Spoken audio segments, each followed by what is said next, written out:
of the Finance Committee announced some amendments to the Draconian Finance Bill 2024-2025.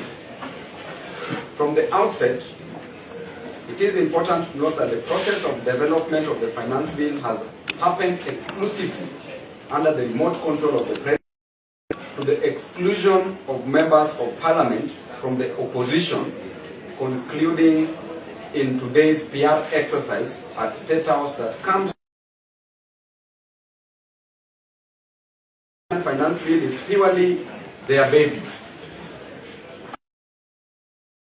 I wish to take this opportunity to raise specific concerns that I have regarding the document and why I shall provide and disconnected this administration is from the day reality of life for ordinary Kenyans. The same can be said of the intention to charge excise duty on vegetable oil. While we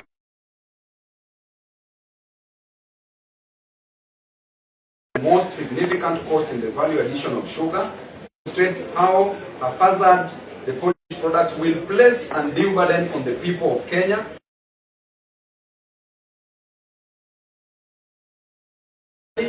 Manufactured products are yet to meet the demand in terms of quality and quantity, and therefore their consequently, Kenyans are set to pay more for sanitary towels, diapers,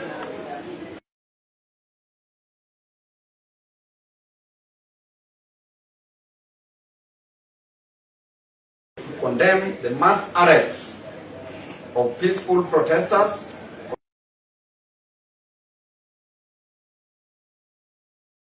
taken by time and is no longer acceptable. We demand for the immediate release of the people who have been arrested, for it is their constitutional right to picket and or to William Ruto, Kenya is not your personal, and you will not silence the people.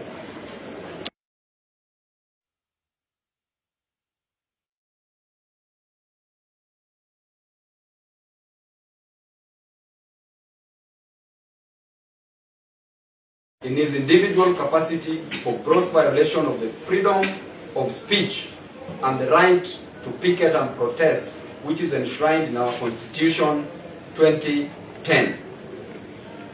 As I add, today we have been treated to an exercise, a PR exercise at State House, stating that there are some taxes which were imposed initially in the Finance Bill that have been dropped. I want to state clearly that Kenya as a nation depends on 80% of imported goods, including toothpick, tissue papers, foodstuff, including eggs, chicken. We are importing all these commodities. And therefore, as you purport to only remove the taxation on the locally produced goods, but you still raise the tax on the imports, the imported goods, the person who is going to bear this burden is the common mwananchi, is the boda boda rider, is the mama boga on the ground, is the common man.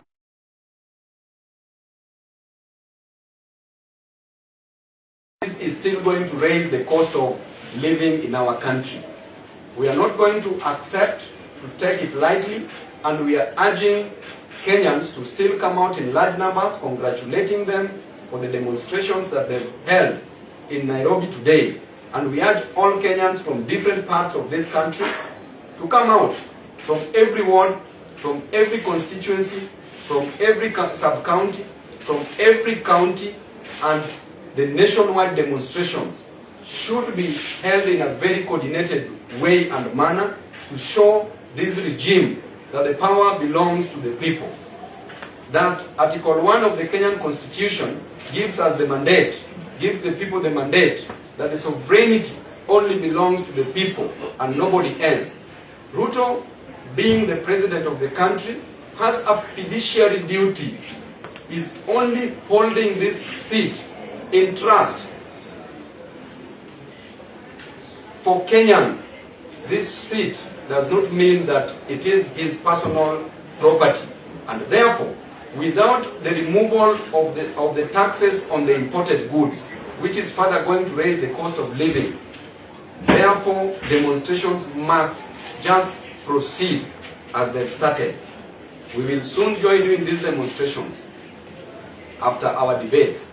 And I urge all members of parliament to still vote no, vote against the draconian, the oppressive finance bill that has caused untold sorrows in the lives of Kenyans.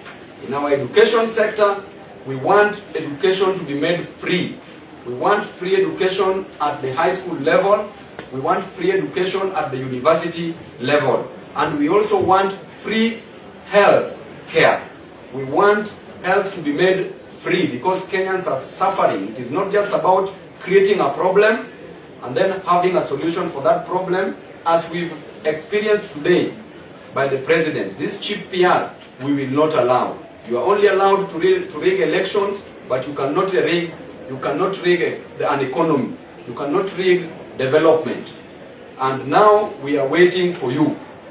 Asante sana. I invite my colleague, Honorable Amos Mwago, to say a word. Thank you, members of the 4 states. I join my colleague, Honorable Babu, in congratulating Kenyans, both online and even the ones who have presented themselves physically today in the streets of Nairobi in Starehe constituency. I support them fully and want to thank them for standing up and fighting against this draconian bill and actually bringing their leaders to account through SMSs, through pressure in the social media, bringing their MPs to the account to be true representatives of the people and what the people desire and their stand on this finance bill.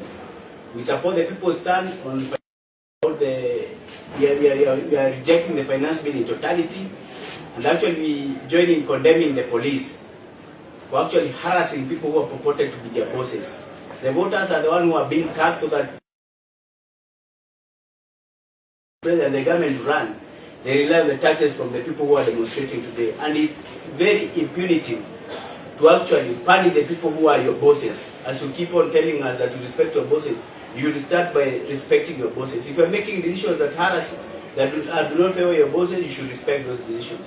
We are rejecting this finance bill in totality because in the last year we had another finance bill, 2023-2024, which we rejected, but they used their numbers and marshaled them in parliament. They marshaled their numbers in parliament and had it passed. But we are asking, what are the implications of the last year's finance bill? What has it gained for the people? The impact it has had on the economy, and how has it affected the livelihoods of our people? Before proceeding to another finance bill, we should be told how accountable and equitable was the last finance bill and how it has performed. Because we understand even the 11 targets, they missed them with the last year's finance bill. So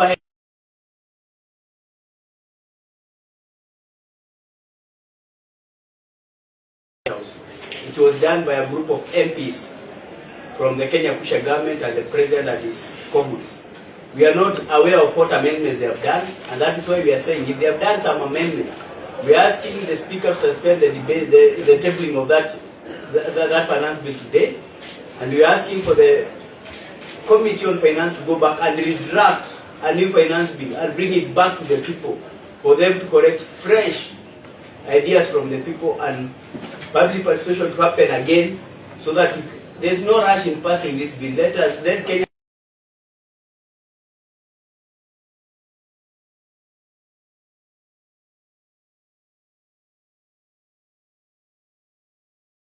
and we're asking for total withdrawal of finance bill until they bring up another finance bill with the new amendments that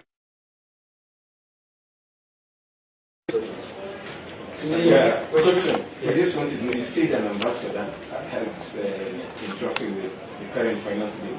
I don't know if you would be kind enough to mention the ambassadors.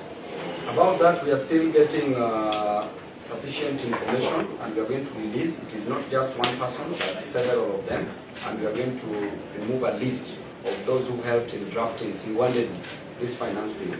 And therefore, as I said earlier, that there are people who are purporting to be advisors of the president.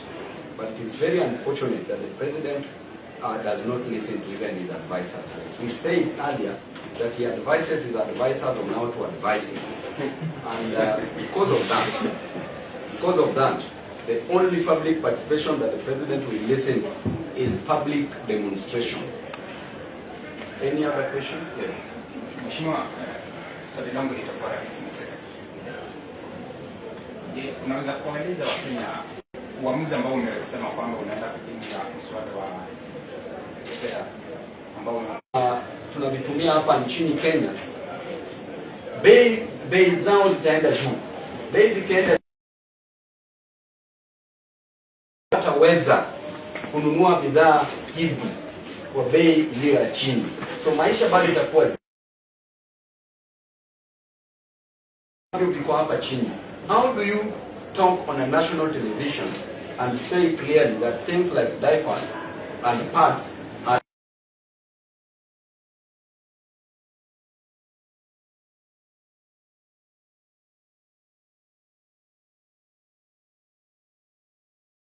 you go to some different parts of this country, you find that people are using clothes, taking dignity away from our girls and our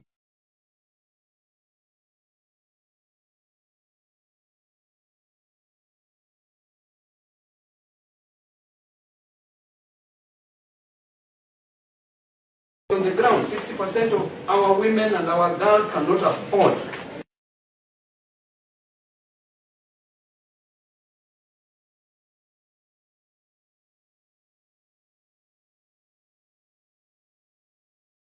shameful, because we are taking the confidence, the dignity, and there will be serious stigma. So I don't know what country is being run just in the name of saying that you are importing parts. And the moment you import the parts, is that cost not going to be met by the common mwananchi? The moment you import cement, is that cost not going to be met by the mwananchi? The moment you import maize, unga, is that cost not going to be met by the mwananchi because the tax has been increased on it? So any other thing that is being imported, the cost will go high. The cost of living will still be high. So there is nothing.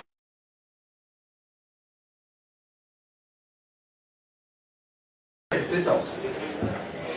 And Ruto should come out and address them, not talking while he's scared.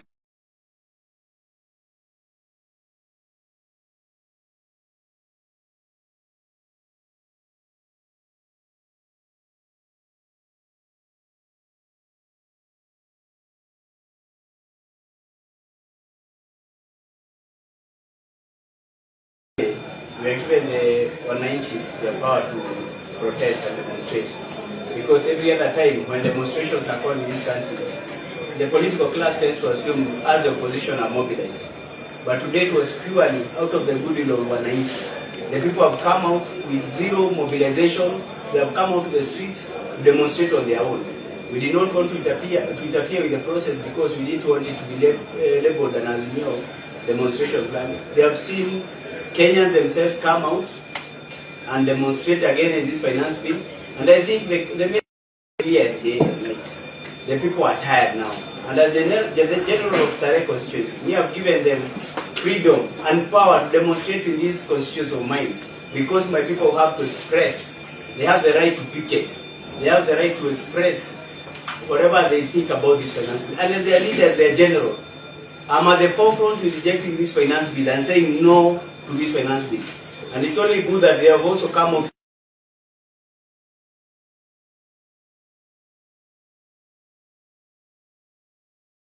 at home, and we have numbers with the